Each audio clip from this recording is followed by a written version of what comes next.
सुप्रभात। जय श्री कृष्ण। श्री कृष्ण के ऐश्वर्यशाली स्वरूप को हम बहुत से तत्वों के माध्यम से समझने का प्रयत्न कर रहे हैं, जिसका अध्ययन हम अपने गत श्लोकों में, गत वीडियोस के माध्यम से कर चुके हैं। इसी विस्तार के क्रम में श्री कृष्ण अपने स्वरूप को किस प्रकार से आगे बताते हैं, आइए जानते हैं। श्लोक संख्या 32।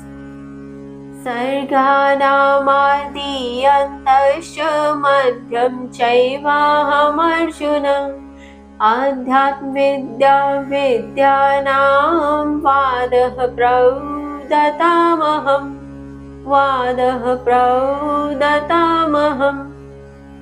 श्री कृष्ण कहते हैं, हे अर्जुन, मैं ही सृष्टियों का आदि, मध्य और अंत हूँ।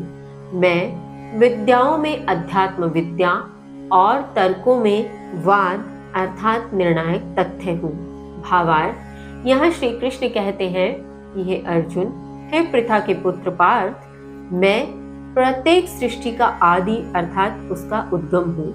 मैं ही उसका मध्य हूँ और अंत भी मेरे ही माध्यम से होता है।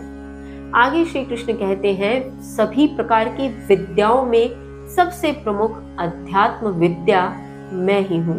और तर्कों में यदि बात की जाए तो स्वाभाविक निर्णय जिस तथ्य पर प्रकट होता है, जिसे वाद कहा जाता है, वाद विवाद, वाद जिसके माध्यम से किसी भी वाद विवाद का निर्णायक तथ्य घोषित किया जाता है, परिणाम घोषित किया जाता है, वह निर्णायक तथ्य, वह वाद मैं ही हूँ। आगे श्री कृष्ण कहते हैं, श्लोक संख्या 33। अक्षरनामकारोऽस्मि द्वन्द्वः सामसिकस्य च अहमेवाक्षः कालो धाताहं विश्वतो मुखम्।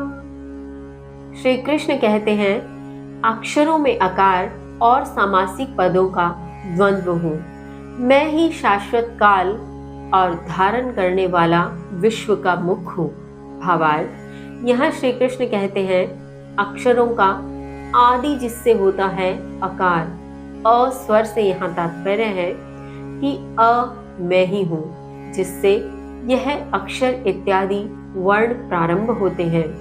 मैं सामासिक पदों में द्वंद्व हूँ। द्वंद्व समास में दोनों पद अर्थात प्रथम पद और उत्तर पद दोनों ही महत्वपूर्ण होते हैं। दोनों समान अधिकार रखते हैं, समान स्थान रखते हैं, तो मैं वही द्वंद्व समास हूँ। मैं ही शाश्वत काल हूँ, जो कभी न समाप्त होने वाला है, और मैं विश्व को धारण करने वाला विश्व का मुख हूँ, जिसके माध्यम से यह संपूर्ण विश्व चराचर जगत उत्पन्न हुआ है। अब इसके आगे श्री कृष्ण क्या समझाते हैं जानेंगे कल। तब तक के लिए जय श्री कृष्ण।